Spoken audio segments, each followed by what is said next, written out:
Hello friends, मैं सोनम। आप लोगों की डिमांड पर मैंने ये रजिस्टर का वीडियो बनाया। रजिस्टर में क्या होता है और सीरीज पैरेलल के कनेक्शन। तो रजिस्टर सबसे पहले क्या है? रजिस्टर एक इलेक्ट्रिकल कंपोनेंट है जो लिमिट क्या करता है, रेगुलेट करता है फ्लो ऑफ इलेक्ट्रिक करंट। किसी भी इलेक्ट्रॉनिक सर्किट में जो करंट होता है उसको लिमिट करने के लिए यूज करते हैं। रजिस्टर का जो सिंबल होता है वो ओम होता है। ये रिप्रेजेंट्स द यूनिट, ये इसकी क्या है सिंबल। ठीक, इसकी यूनिट जो होती है वो ओम होती है और इसके जो सिंबल है सेम या तो इस तरह से रिप्रेजेंट करते हैं या फिर इस तरह से। रजिस्टर का काम क्या होता है? रजिस्टर का काम क्या है? Limit the current flowing, current को लिमिट करना होता है इलेक्ट्रिक सर्किट में। रेजिस्टेंस किससे मेजर करता है? ओम। इसका सिंबल या यूनिट यू होती है। और रजिस्टर कितने तरह के होते हैं? कार्बन, फिल्म, बायन बैंड, ये सब टाइप के रजिस्टर होते हैं। और किसी रजिस्टर की हमें रेजिस्टेंस पता करनी है, वैल्यू पता करनी है, tolerance rating of small register. तो हम क्या करते हैं? रजिस्टर कलर कोडिंग यूज करते हैं। किसके लिए? रेजिस्टेंस और टॉलरेंस फाइंड करने के लिए। ये हम कलर कोडिंग करवा चुके हैं।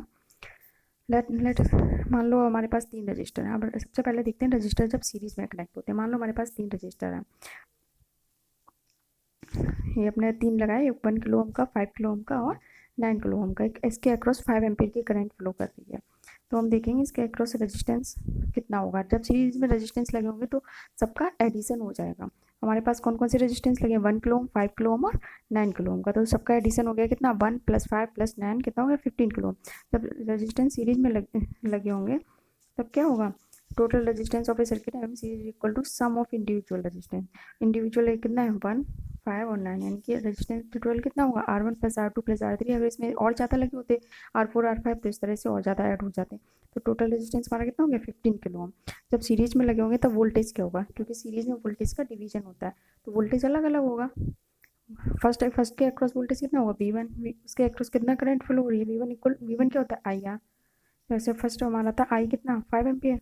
रजिस्टर कितना? 1 किलो ओम। तो कितना इसके अक्रॉस वोल्टेज हो गया? 5 वोल्ट। ठीक, तो ये रहा हमारा V1 + V2 + V3। तीनों का रजिस्टर वोल्टेज हम ऐड कर देंगे, 1, 5 और 9। कितना हो गया हमारा? 15 किलो ओम। उसके बाद करंट, करंट सीरीज में सेम होता है हमने बताया। तो अगर 5 एम्पियर करंट फ्लो हो रहा है तो सब में 5 एम्पियर करंट ही फ्लो होगा। Current through the network I1 क्या होगा? Equal to I2 I2 3। Means current सभी पॉइंट पे कितना? 5 एम्पियर है। Total amount of current that flow through set of resistor series same at that point throughout the resistor. जो बता रही हूँ वही लिखा हुआ है यहाँ पर। अब देखते हैं पैरेलल कनेक्शन। पैरेलल में हमने क्या बताया था? पैरेलल में वोल्टेज सेम रहता है और करंट डिवाइड होता है। यहाँ पे देखो, यहाँ पे इसके अक्रॉस अगर 12 वोल्ट है तो R1 के अक्रॉस भी 12 वोल्ट होगा, R2 के अक्रॉस भी 12 वोल्ट होगा, R3 के अक्रॉस भी 12 वोल्ट होगा। और जो करंट है वो डिवाइड हो रहा है। आई किस किस में डिवाइड हो रहा है? आई हमारा I1 I2 और I3, यानी कि जब हमारे पैरेलल में कनेक्ट होंगे तो वोल्टेज सेम होगा और करंट डिवाइड होगा। अब देखो रेजिस्टेंस, अगर हमें पैरेलल में कनेक्ट है तो इसकी रेजिस्टेंस निकालने के लिए हम क्या करेंगे? तो 1 तो हम जब सीरीज में निकाल लेंगे तो हम डायरेक्ट ले रहे थे। जब हम पैरेलल में निकालेंगे तो रेसिप्रोकल में लेंगे। सारी वैल्यू को रेसिप्रोकल में लिखेंगे। कैसे लिखेंगे? डायरेक्ट आर नहीं लिखेंगे। कैसे लिखेंगे? 1/R, 1/R1, इस तरह से। देखो यहाँ पे लिखा हुआ है मैंने, 1/R इक्वल टू क्या है? 1/R1, 1/R2, 1/R3। सारी वैल्यू को हमने किस में लिया? रेसिप्रोकल। हर एक रेजिस्टेंस को हम रेसिप्रोकल में लगेंगे। अगर इससे ज़्यादा होते तो कैसे? 1/R4, 1/R5, इस तरह से हो जाता। हमने रेजिस्टेंस निकाल लिया। मान लिया हमने इन 3 रजिस्टर की R1 की वैल्यू 1 किलो में, R2 की 5 है, R3 की 9 है। तो क्या हो जाएगा? 1/R equal to 1/1। पहला 1 है 1/1, दूसरा 5 है तो 1/5, तीसरा 9 है तो 1/9। ठीक, तीनों को ऐड करके इन्हें सॉल्व करके निकाल लेंगे। 1/R है, पलट के लिख देंगे। 59/45 आया 1/R की वैल्यू। तो R की वैल्यू कितनी हो जाएगी इसकी? जस्ट बस 45/59। तो हमारा आएगा 0.762 किलो। इसे ओम में चेंज किया तो कितना हुआ? 76.2 ओम। अब वोल्टेज हमने क्या बताया? पैरेलल में जब लगे होंगे तो वोल्टेज सेम होगा।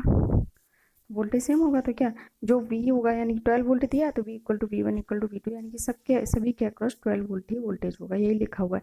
Total voltage that appears across a parallel resistor network same as the voltage drops at each individual resistor. और करंट क्या होगा? करंट अपने क्या था? पैरेलल में डिवाइड होता है तो करंट तीनों का ऐड हो जाएगा। मान लो एक 1 है, एक में 1 एम्पियर, 5 एम्पियर, 9 एम्पियर, जितना भी जा रहा हो तीनों का सम हो जाएगा। I equal to I1 + I2 + I3 लिखा हुआ है। मैं total amount of current entering into parallel resistor network is the sum of all individual current flowing in all the parallel branches. Resistance value of each branch determines the value of current that flows through it. Resistance और voltage V हम निकालेंगे। I V equal to I R, तो I equal to क्या हो जाएगा? B/R are, और सबको add कर देंगे, I equal to I one plus I two plus I three. ये हो गया आपका रजिस्टर